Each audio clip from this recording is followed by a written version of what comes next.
John, thanks again for the invitation. As you well know, I am Irish, but I don't live in Ireland. And I have not lived in Ireland for a very long time, more than 30 years, in fact, at this stage, closer to 40 years. And during that time, I've been based at George Mason University, just outside Washington, D.C. I've been there for my entire professional life. And I've had the great good fortune, while there, believe it or not, to be able to work exclusively on the European Union. That's very unusual in any university, I would think, but especially in American university. So all of my teaching and all of my writing has been on the European Union, but not from an American perspective, not from a Washington perspective, really from a Brussels perspective, because that's my approach to the European Union. As you said, I've written extensively on the EU. I've written both on the history and historiography of the European Union. I'm a diplomatic historian by training, and I still write on that. But at the other end of the temporal scale, I write a lot on the European Union today, and I write about institutions and governance. And you mentioned my book, Ever Closer Union, which was in the 4th edition, and I stopped writing new editions because it's hard to keep up with what's happening in the European Union. But the other thing is that there's a huge opportunity cost, because when you're writing a textbook and my publishers really wanted me to keep going, I said, no, enough is enough, because I wanted to write about other things, and I've had the opportunity to do that. I have not written at all, well, that's not quite right. Early in my career, maybe I wrote an article or two about Ireland and the EU, but I really haven't written on Ireland in the European Union, which is one of the reasons why I was delighted to be invited here, because I visited Ireland frequently during the time I was away, but I haven't really kept up with Irish affairs, and I haven't really kept up with Ireland in the European Union. And this is an opportunity for me. It has been an opportunity for me to think about these things and to reflect on them and give, well, I won't claim an original perspective, but maybe a different perspective on Ireland's experience in the European Union. Now, I don't want to be, or wouldn't want to be, typecast as an academic, but it's interesting to see how other people describe me. And I'm often described as an historical institutionalist, which is fair enough. I like that, because I'm an historian and I'm an institutionalist, and it's the approach I take to the study of the European Union. But I'm also described sometimes as a liberal intergovernmentalist, and I like that less. And not least because they're not complementary, actually, they're somewhat contradictory. But I think the reason why people sometimes describe me as a liberal intergovernmentalist is because most recently I have focused institutionally on the European Council, which, of course, is often described as the quintessential intergovernmental institution. It's not quite intergovernmental, and that distinction between, a rigid distinction between intergovernmentalism and supranationalism is artificial and increasingly less relevant. And in fact, the European Council is becoming, not by any means entirely supranational, but if you want to understand the role of the Commission now and the success of von der Leyen as Commission President, you have to see it in the context of how well she operates within the European Council, within an institution that is seen as intergovernmental, and yet she represents the supposedly quintessential supranational institution in the European Union. But I think the other reason why people perhaps think I'm a liberal intergovernmentalist is because my approach to the European Union has been very much on the large member states, indeed, on France and Germany. And of course, if you're familiar with liberal intergovernmentalism, it privileges the key role of the large member states. But as I said, I don't see myself in those typecast terms. So what I've done to prepare my remarks is I've thought about what is distinctive about Ireland in the European Union. And these points are not original, but I will expand upon them nonetheless. Not necessarily what is unique, that word is overused. Every country is different, every country is unique to some extent. But what is distinctive about Ireland, and clearly one of the most distinctive things about Ireland is that it's a small member state. I feel almost apologetic beginning to talk about Ireland with that point, but it's come up repeatedly today. And what struck me in preparing for my remarks, because I really enjoyed, John, the opportunity to go back and read things that I should have read about Ireland and the EU, and I read a lot of official statements. I read a lot of speeches by Irish politicians and by Irish officials. And so apart from Ireland being a small member state, and I'd like to talk a little bit about how Ireland manages that, but one thing I discovered, and I'm jumping a little bit ahead here now, is something that I would call small state-ism. What really leapt out at me when I was reading speeches by Irish politicians and officials is the way they frame Ireland's membership in the European Union and the way they want to project an image of Ireland in the European Union to European partners and to Brussels, that Ireland is a small state, meaning as a small state, Ireland is somewhat vulnerable, it doesn't have much influence, and for that reason, Ireland has certain key interests or goals which it is determined to achieve, and you have to understand why those are so important to Ireland. And what are they? Well, how about corporate tax minimalisation? This has been part of the strategy in defending what some people would consider to be the indefensible. One approach has been, well, we're a smaller state, and this is one of the reasons why we've been so prosperous, and we're determined to stick to this. And the other examples of small stateism, I would say, are that is of using the fact that we're a small state, if you like, turning what some might see as a weakness into a strength, is that it was used also during Ireland's rehabilitation from the financial crisis. Very much so, sometimes at the expense of another small member state, Greece. We're not Greece. We're a small member state. We've behaved responsibly. We've taken our medicine, and we should be, and we have been rehabilitated. But the other interest for Ireland, or goal for Ireland, in which this was very evident to me, is Brexit. The approach that Ireland took in Brexit, which was very much a Brussels-focused approach, and it was very much to win support for Ireland because of its understandable concerns about Brexit. I'm jet-lagged. Brexit. An approach which was focused, as I said, on the institutions. It was focused on the EU 27. It was focused on France and Germany. And Ireland was appealing to their sense of sympathy. I don't know if empathy is the word, for Ireland as a small member state in pushing this particular interest. I was so curious about this that I read a lot of statements also by leaders and politicians and officials in other small member states like Estonia and Finland. They hardly mention that they're small member states. Almost not at all. But in Ireland, it's central to the image that Ireland seeks to project. But I will make some more remarks about Ireland being a small member state. Other distinctive points, and these of course are blindingly obvious, but our relationship with the United Kingdom, culminating most recently in the EU, sadly in Brexit. But how can you not talk about Ireland in the EU without talking about Ireland's relationship with the UK? Because after all, the reason why Ireland applied to join was not because it was independent of the UK, but we couldn't apply to join without the UK, and we were kept out of the European community for a long time because of the UK. De Gaulle had nothing against Ireland, or Denmark, or Norway, as far as I know, but of course he had a beef with the United Kingdom. Referendums. We heard today, especially during the Bruton with the session with the Taoiseach, about referendums. And John Bruton was wondering, are referendums really obligatory? I presume that they are, and I take it that they are. They're a curse. Referendums are a curse, and Ireland is cursed with having to have referendums. It's as simple as that, because referendums on key issues of national importance are a blunt instrument. And I want to make the point that Ireland is not an outlier. It is an outlier perhaps in the obligation to hold referendums, but not in the likelihood of a no vote. And we should remind ourselves that it was the Netherlands and France in which there was a no vote in 2005. So you could bracket the 2000s, the decade of the 2000s, obviously by the negative vote in the Nice referendum, the negative vote in the Constitutional Treaty referendum, but in between you had negative votes as well. I noticed that France and the Netherlands did not hold a referendum on the Lisbon Treaty for obvious reasons. But a problem for Ireland in particular in having to hold these referendums is that Ireland is constantly, Irish officials and politicians are constantly looking over their shoulders because they're afraid of what might come out of negotiations for treaty change that might therefore not pass in a referendum.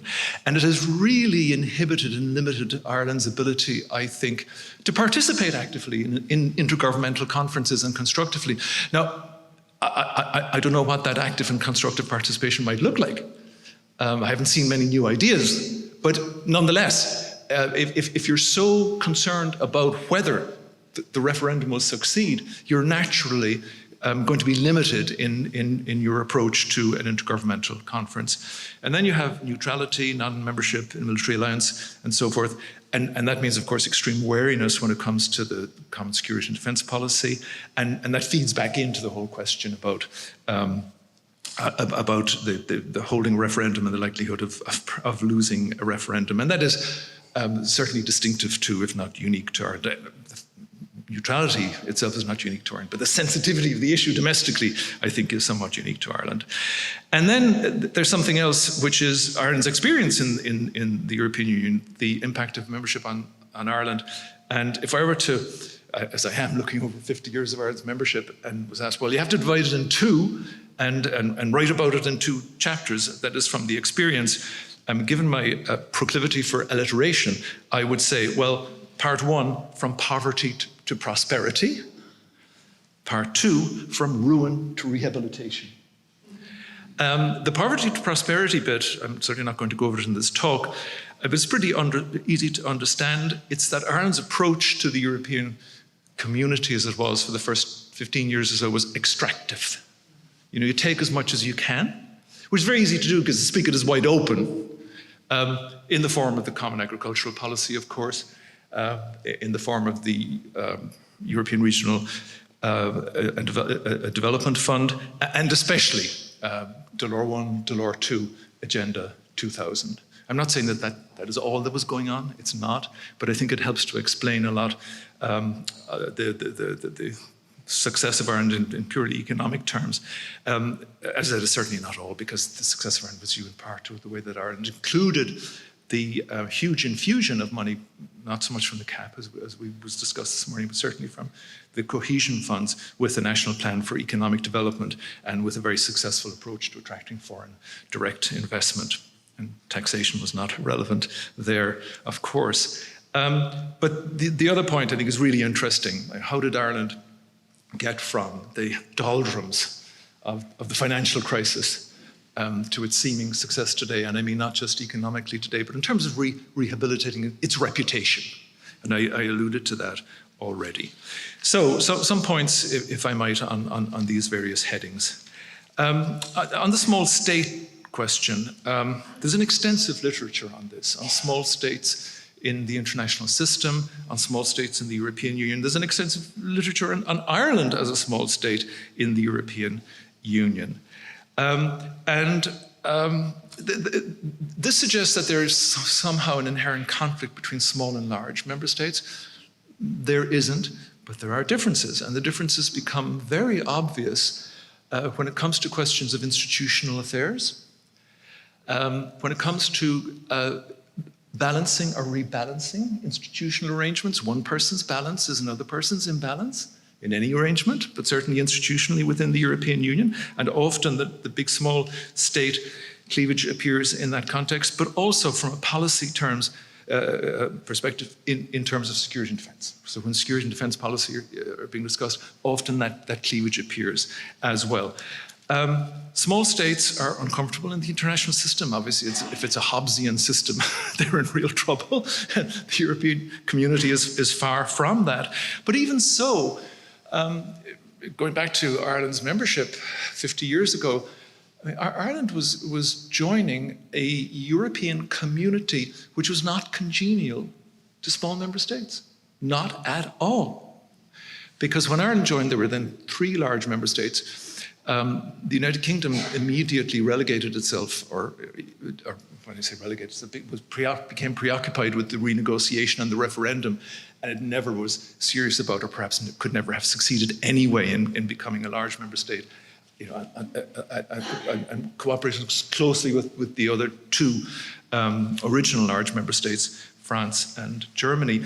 But think of how, I'll use the word, hostile France and Germany were at the time. By at the time, I mean especially under Giscard and Schmidt, to small member states. Chancellor Schmidt was disdainful towards the European Commission. He just had no time for the European Commission, and he would say this publicly. I'll get to this point later. The Commission, of course, is seen to be a defender of small member states, and that's how Ireland has seen it. and Schmidt was disdainful towards the Commission, and the Commission was weak. The Commission was extremely weak in the 1970s because it was suffering in the aftermath of the empty chair crisis. Commissioner President Hallstein, of course, had to resign as a result of that, and the fallout from that was still very much palpable throughout the 1970s. And the other thing, of course, is you had Schmidt and you had Giscard. And these two ran the European community in the 70s and early 80s as if it was their private club. You know, they spoke two common languages, English and economics. Others could understand the English, but not the economics. Giscard was disdainful of small member states, and again, very open about that. And when he conceived of the European Council, he did not think of that as a forum in which all member states would be equal, but it was a forum in which he and Schmidt could dominate European affairs, sit around that fireside, talking about European affairs, and occasionally condescending to allow one of the others to speak. And you can imagine Ireland's attitude was rather fearful because Ireland had no experience. And Jack Lynch, who was Taoiseach for much of that time, I remember reading about Giscard had an idea. He wanted to reform, of course, the European Union, the institutions. And so he came up with the idea of the three wise men. I don't know if you remember this. This was in the late 1970s. So he asked the three wise men to think about institutional affairs, and he told them what he wanted them to come up with, which was a reform of the European Council already, with perhaps a permanent president. Now, who might that be in the future? And suggesting that the Commission might somehow become a secretariat of the Council. You know, the three wise men didn't go along with this at all. And for that reason, Giscard buried the report. It was presented formally at a European Council, and that was the end of it. And don't forget, Giscard came back as president of the Constitutional Convention with pretty much the same ideas, hostile to the interests of small member states. So one can understand why small member states might be somewhat concerned about the EU as a forum, especially in the early years. Now, what was Ireland's particular approach, if you like, to being a small member state? The Commission. Ireland saw the Commission, and small member states tend to see the Commission as the defender of their particular interests. Of course, this is not one of the formal responsibilities of the Commission whatsoever, but informally, this is a role that it seemed to play. I don't know where this came from, actually. And I've never seen any empirical evidence that this is the case. But the idea seems to be that the Commission acts in the European interest, and the European interest takes into account the interests of small states, and even privileges the interests of small states over large member states. Let's be clear, the Commission acts in the interest of the Commission.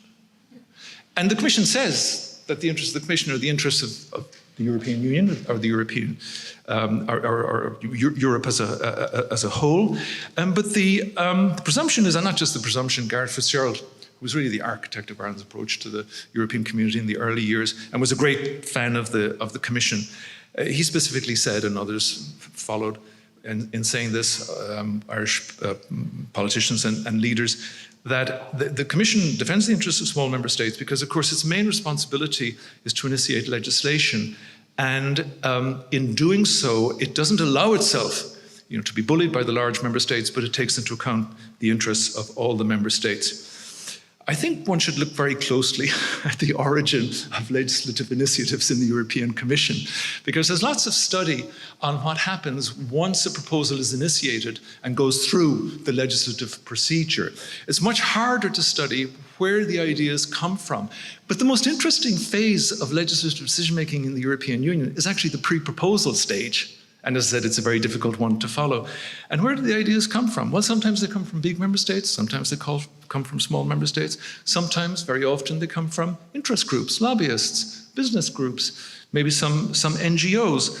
I'm not privy to discussions within the Commission, but I doubt that there are detailed discussions in the Commission. I suppose it would depend on the proposal and the seriousness of the proposal, about whether this really represents the European interest and whether this really protects the interests of small member states. But this is the presumption nonetheless. And the other approach of Ireland and other small member states, but it's particularly pronounced in Ireland, is, oh, we must be represented in the Commission. We must have a commissioner, and we've seen the consequences of that. But what's striking, when you think about it, is that this is a very intergovernmental approach to the European Union. It's a very intergovernmental approach, and this is paradoxical, because Ireland is saying the Commission is very important as a supranational institution to protect our interests, but the approach that we're taking to the Commission is an intergovernmental approach. We must be represented in the Commission. And by the way, I'm jumping ahead again here now, but I suppose Ireland's greatest institutional legacy to the European Union is that there is still one commissioner per member state. I happen to think that that's a good thing, but I think it's a good thing for reasons of legitimacy.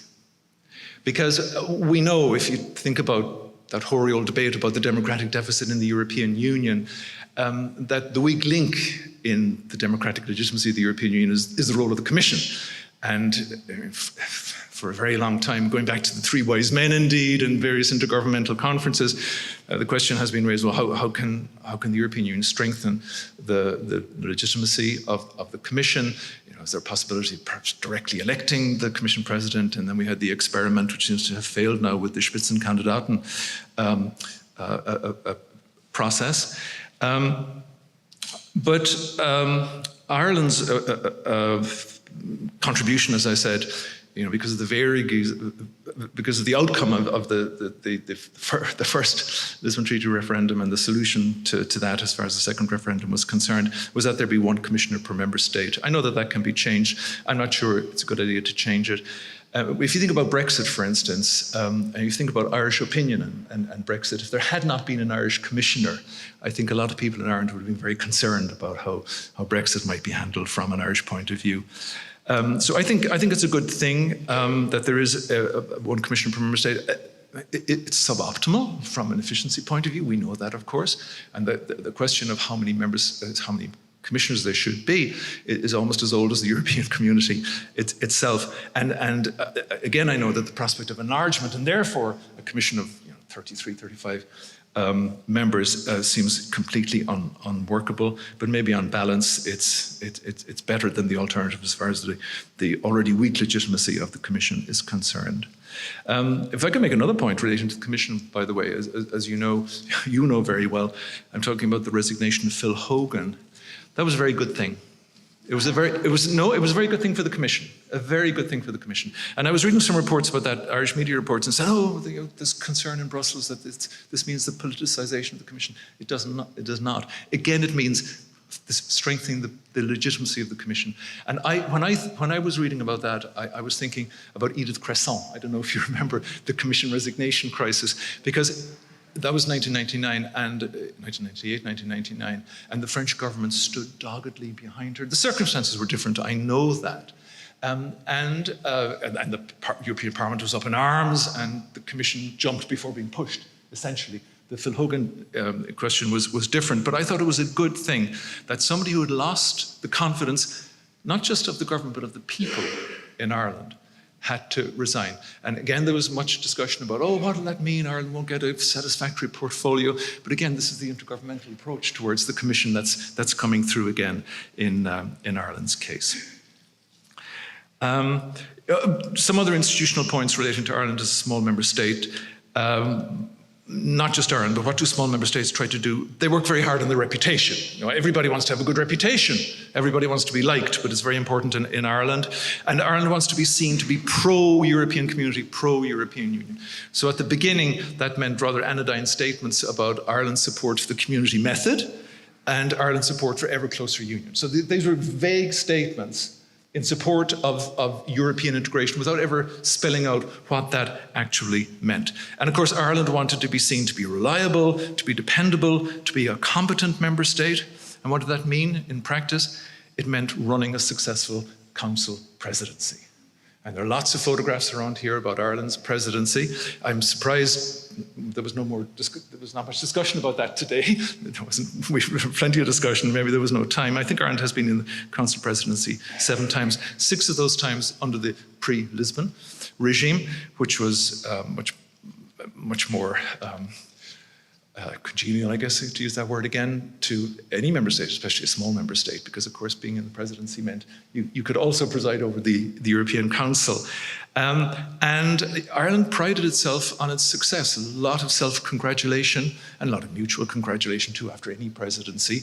But if you look at Ireland's presidencies, the emphasis was very much on procedure, on running a successful presidency, not so much on the substance. Now, at the very beginning, I won't go through each one, of course not, but it so happened that Ireland was in the presidency quite soon after it joined in 1975.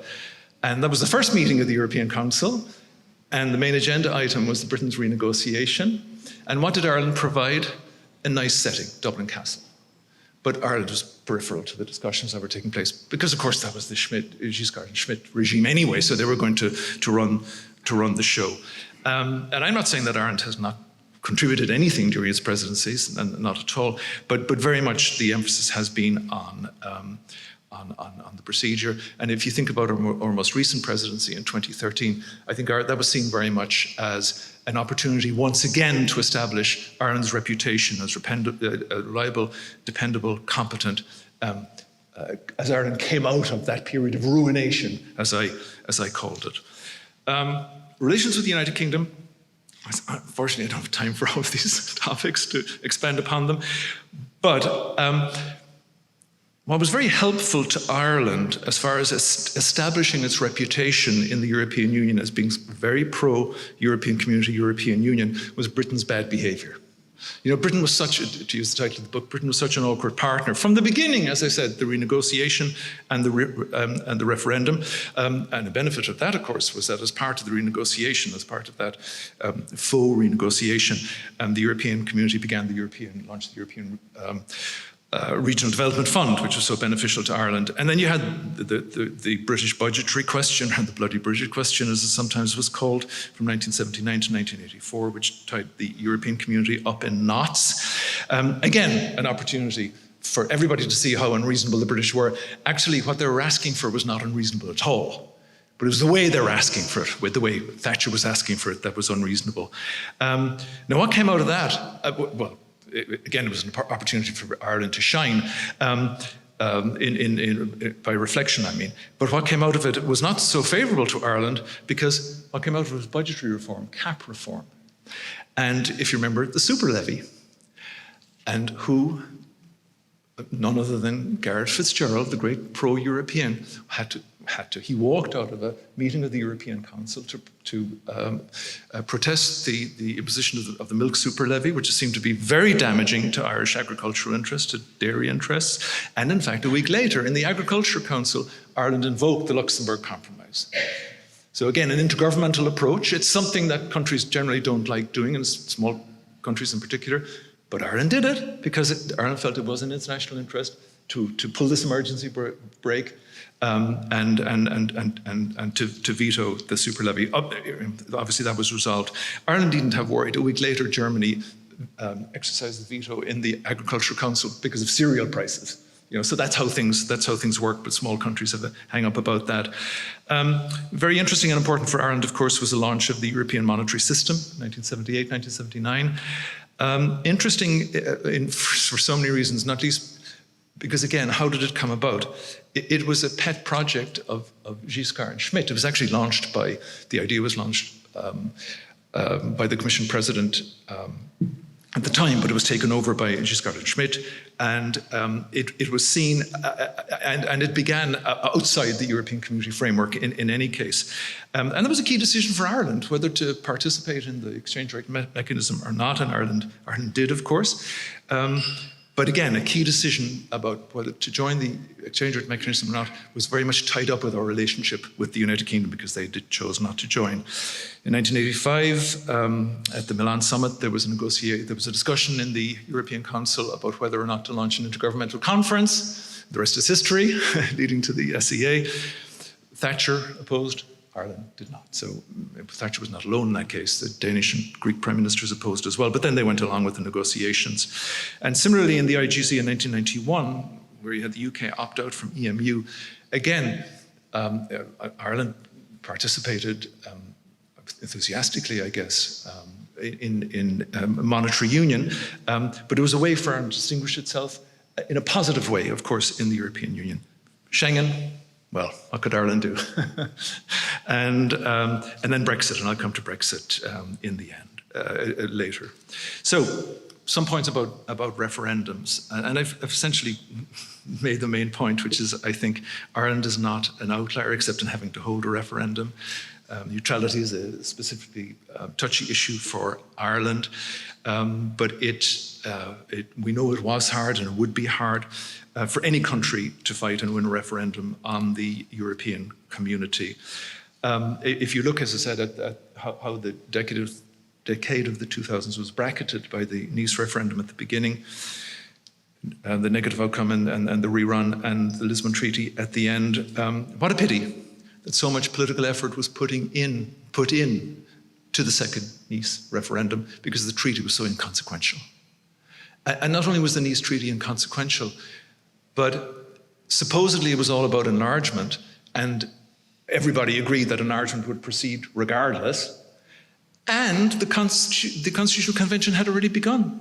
You had the Lacan Declaration in the Constitutional Convention. So it was seen as a political imperative, obviously, to pass the Nice referendum. But I think one of the reasons why people, and not just in Ireland but elsewhere, have become so cynical about referendums is because so much effort was put in to win the referendum the second time around. I mean, you have this phenomenon anyway, whereby if it's a negative referendum result in Denmark or Ireland, well, you just run it again, but not for France or the Netherlands.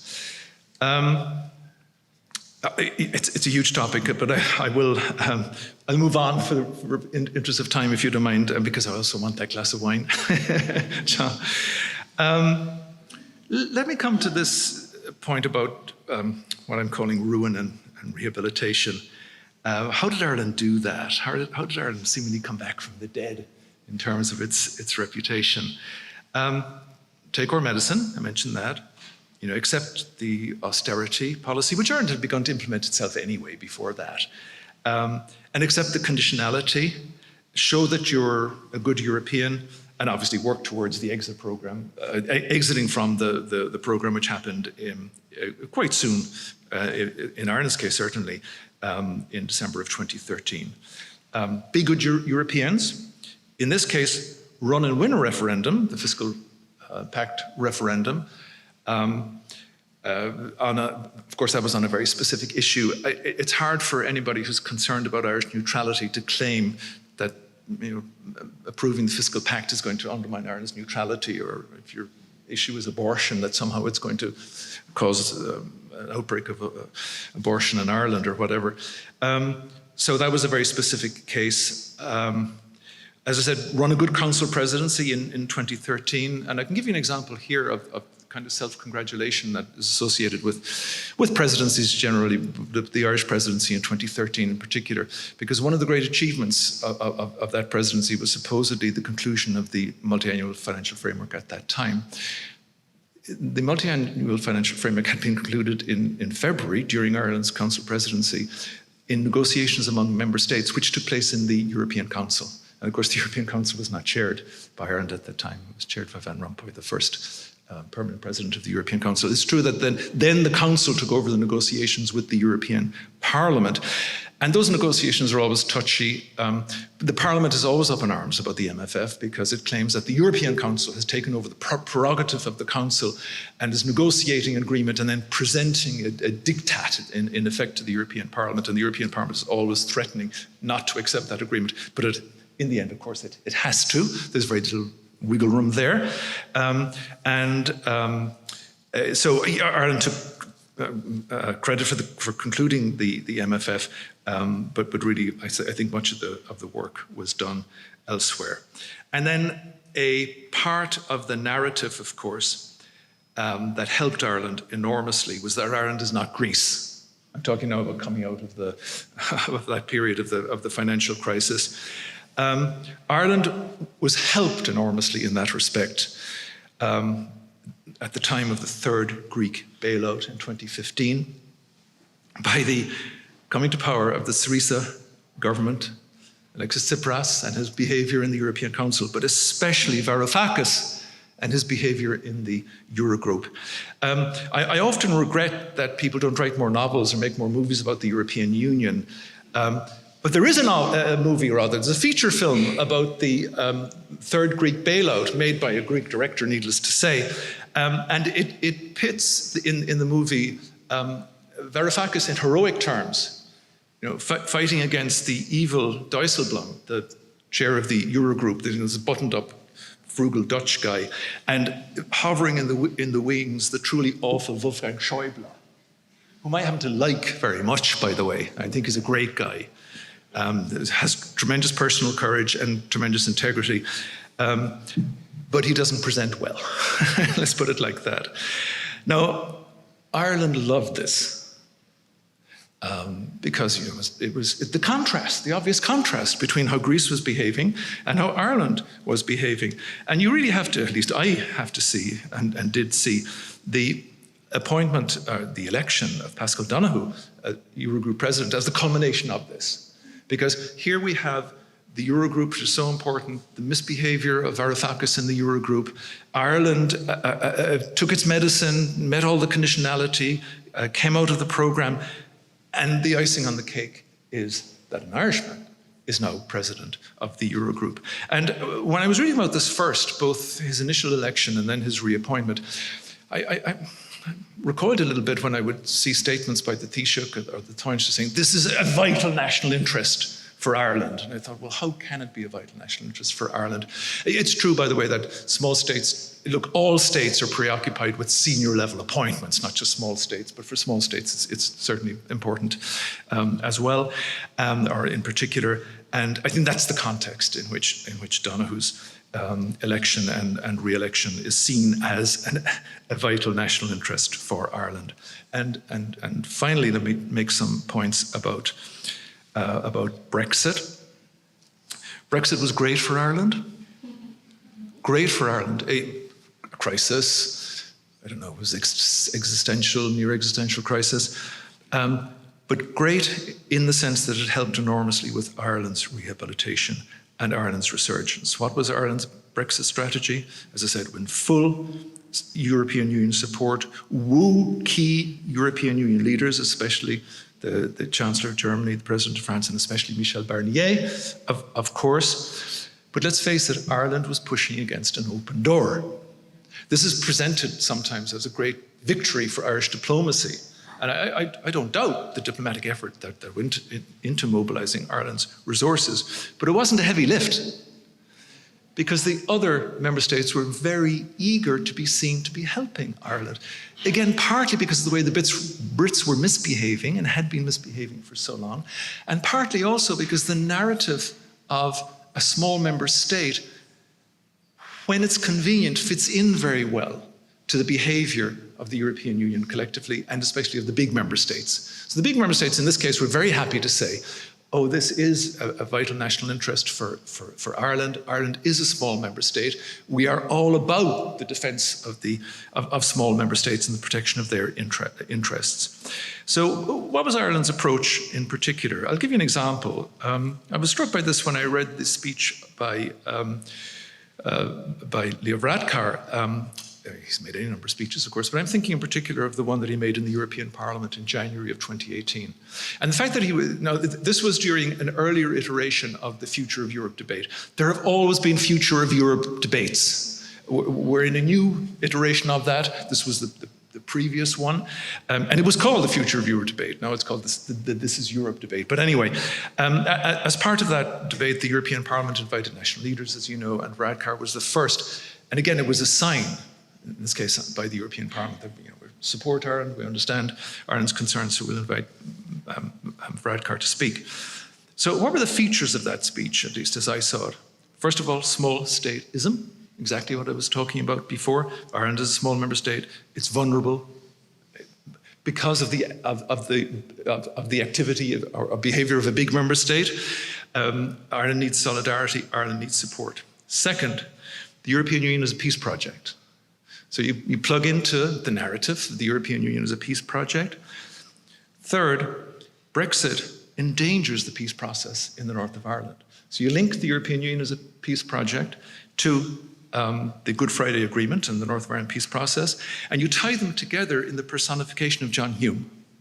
Because you talk about John Hume naturally as being an architect of the peace process in the North of Ireland and having been a long-standing member of the European Parliament. And then you talk about Ireland's recent experience, having endured the euro crisis and coming out of it so well, and having paid the price for that, if you like. And the next thing you do, I'm taking Varadkar's speech as an example, but frankly, if you look at any of the speeches made by leading Irish politicians at the time, you can see this. And then you address awkward facts, like Ireland's corporate tax minimalisation. But you address it up front, and you say, again, small statism, but this is an interest, a key interest for us that we're bound to pursue, and you make that case. And in this particular speech, Varadkar had to be, I want to say careful, I mean, he was forceful, but there was a so-called debate in the European Parliament afterwards, and he was challenged on this point, so he knew he would be. And then what you do at the end is you add a literary reference, which has nothing to do with Brexit, but we're a literary people. And the poet of choice, of course, is Seamus Heaney, but it could be anybody. Now, I was made very aware of the success of Ireland's approach when I looked at Barnier's speech in Ivy House just before, was that October or November? Because he made exactly the same points. Exactly the same points, except I think he mentioned Joyce rather than Seamus Heaney. But it was brilliant, the way in which he reflected exactly the talking points, and that I think shows Ireland's success. So look, I have not been rambling, but there's just so much I could talk about and would like to talk about. But John, I'm really grateful to you for giving me the opportunity to think about these things, which I wouldn't have thought about otherwise in this way. And I don't know, John, if we have time for a Q&A, but I'd be delighted to take any questions. Thank you.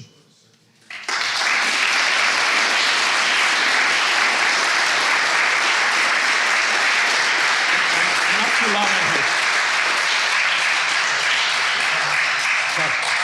a Cork man is asking me, did I go on too long? I mean, what's the answer to that question? Anybody who would like to put a question to Des? Yes, Paul. Your participation on slow stages, do you reflect in any way on the relationship between small statism and Ireland's distinctiveness of being the only non-imperial power coming in as a colony, or a colony, joining, and the evolution since then of that? Because to some extent, the small stage rhetoric draws on that growing subliminally. Yeah.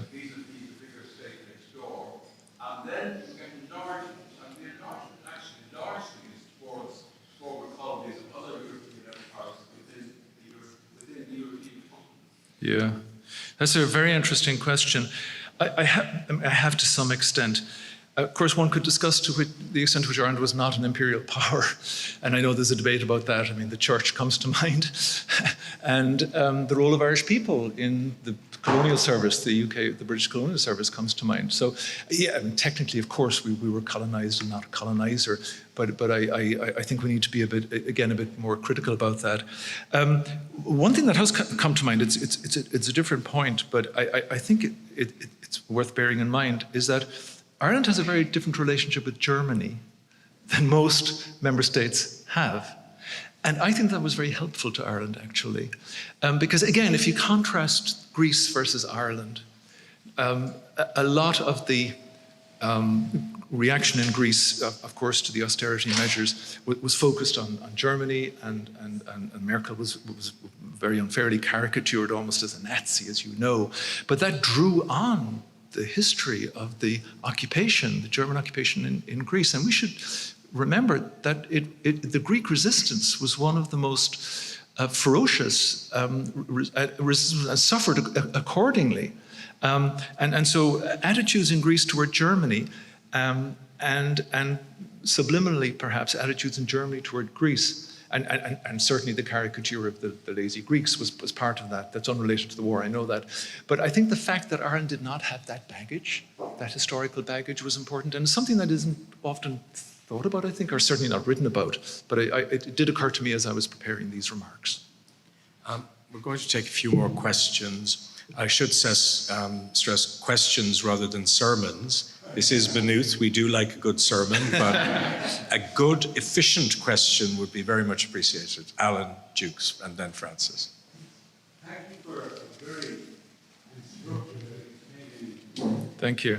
lofty, analytical, academic attachment. I have to say, listening to what you said about Greece, there's a great deal of truth in what you said, of course. But I think Greece was most shamefully treated by the European Central Bank, the IMF, the European Commission, and the member states. Yeah. And that's another day's work. Listening to what you said, it's incontestably factually accurate. From a political point of view, I think all of the machinations and pretenses that we talked about have been necessary. And I wonder, could you speculate a little on what the result of all that has been? Where would we be today if we did not have the European Union organized in the way it is, with all its faults and failings? Would we be in even worse chaos than we seem to be now? Do you want me to answer that? Okay. Thanks very much, Desmond. Thank you, Francis. Very interesting and enjoyable. Yeah.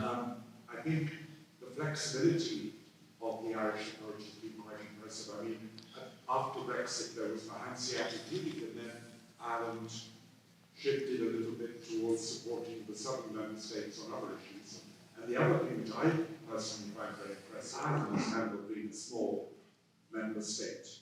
Have you compared it to some of the other small member states like Finland or Denmark, or maybe a slightly bigger member state like Portugal?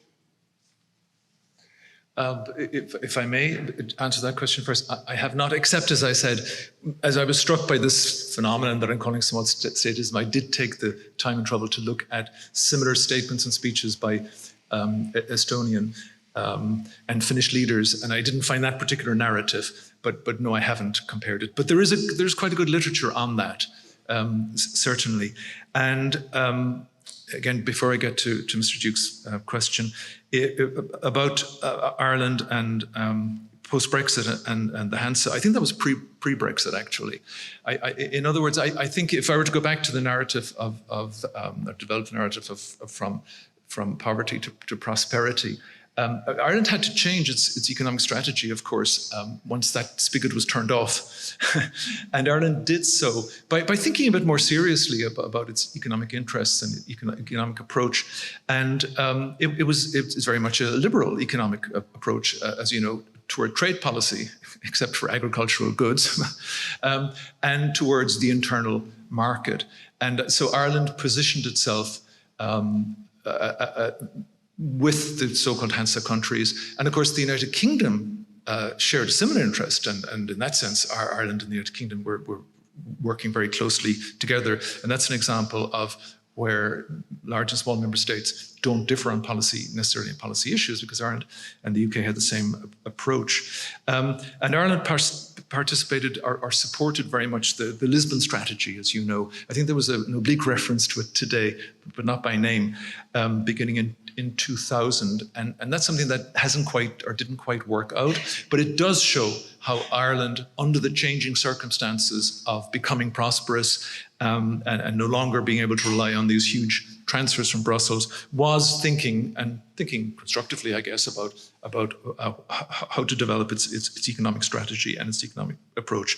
The fact that Ireland has changed as part of its trajectory from poverty to prosperity to becoming a net contributor is really impressive and really important. And I think what's absolutely important and commendable is that Ireland did not join the frugals. I often see references to the so-called frugal four. They call themselves the frugal four. They're quite proud of it.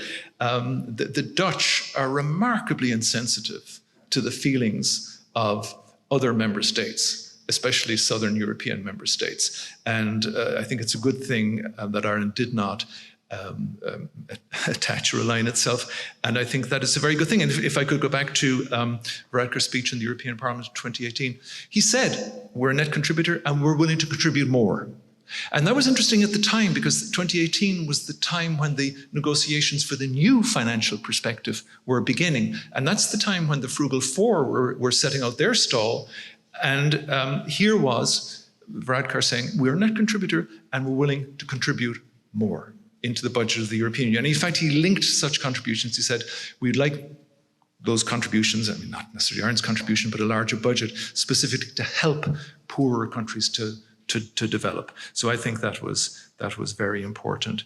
Going back to, if I may, to Mr. Dukes, I hope you know I wasn't suggesting for a moment that Ireland should not have joined the European Community, European Union, far, far from it.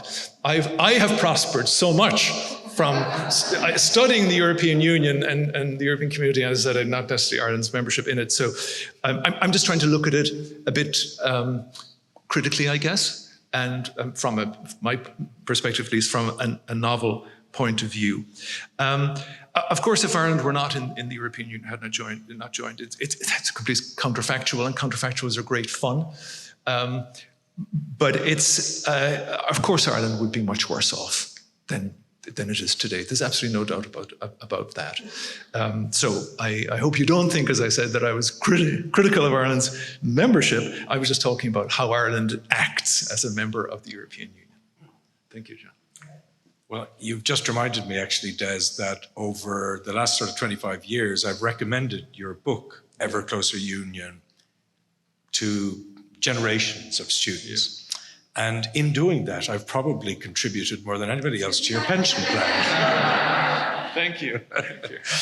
Ambassador, this is going to be, unfortunately, the last question of the evening, and it's for you, Your Excellency. So the last question needs to be asked. Yes, yes. Thank you very much. Well, you talk about small countries. You talk a lot about small countries. I'm very quite rather new here because I'm here in Ireland for 5 months, so I'm still in the learning process. But I used to be in Brussels, possibly Brussels, for 4 years, and I have a some relation with the Irish ambassadors, Irish PSN ambassadors, and so on. And well, my question is. Also, Japanese business people is very present here. More than 100. It's nothing to compare with the American. 100 is also here. And some are having locked up the facility, making things here, and doing the leasing aircraft, etc. So, in my point of view, Ireland is an influential country. And French influential country is to define himself. We never heard that a small country. Influential country has an influence. A small country and influential country, in my understanding, need to clearly define. So, how do you describe yourself to be so influential? And I'm thinking about the diaspora. So, having it's quite amazing to be the president of the United States. You see, on the 17th of March, every year, yes, this counter coming from one country.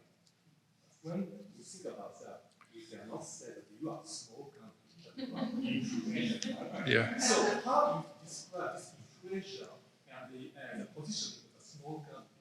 What makes this and coincide with together? Yeah, I appreciate that you put that in the form of a question, but I think it's a good statement. and I will. It's going to be very popular. Exactly. So, with respect, I leave it at that. Thanks so much, Desmond. If you'll bear with me, I just want to spend 2 minutes saying some much-deserved thank yous. Firstly, I'd like to say thank you to our colleagues in the communications unit, particularly to our colleague Daniel, who's done such an extraordinary and sterile job today, projecting us out into the world, for better or worse.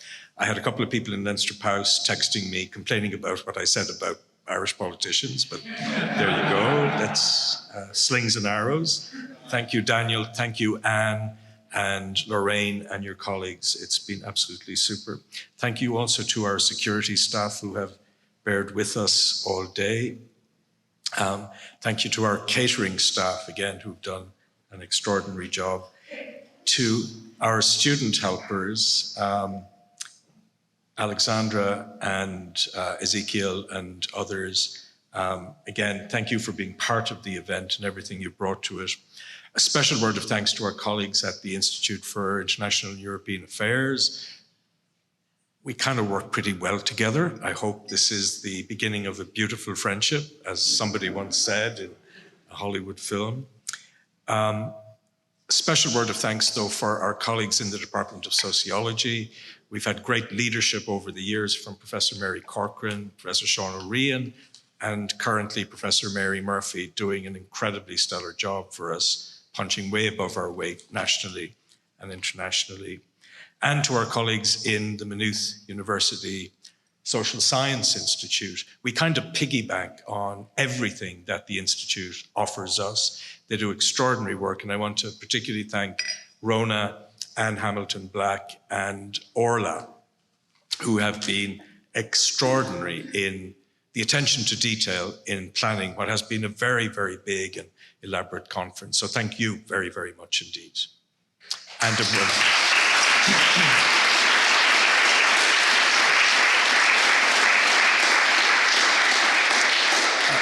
for all of the participants, you've been in regular touch with our main administrative contact, Shamsuddin Shariati. I'm not sure where Shamsuddin is, but I suspect that he will have job offers rolling in from all parts of the country, given the incredible professionalism he showed in managing this conference in recent weeks. So thank you very much. And finally, to everybody who's come today from far and wide, we really appreciate it. I think it's been a really, really illuminating day in looking at this extraordinary 5-decade expanse of Irish membership of the Union.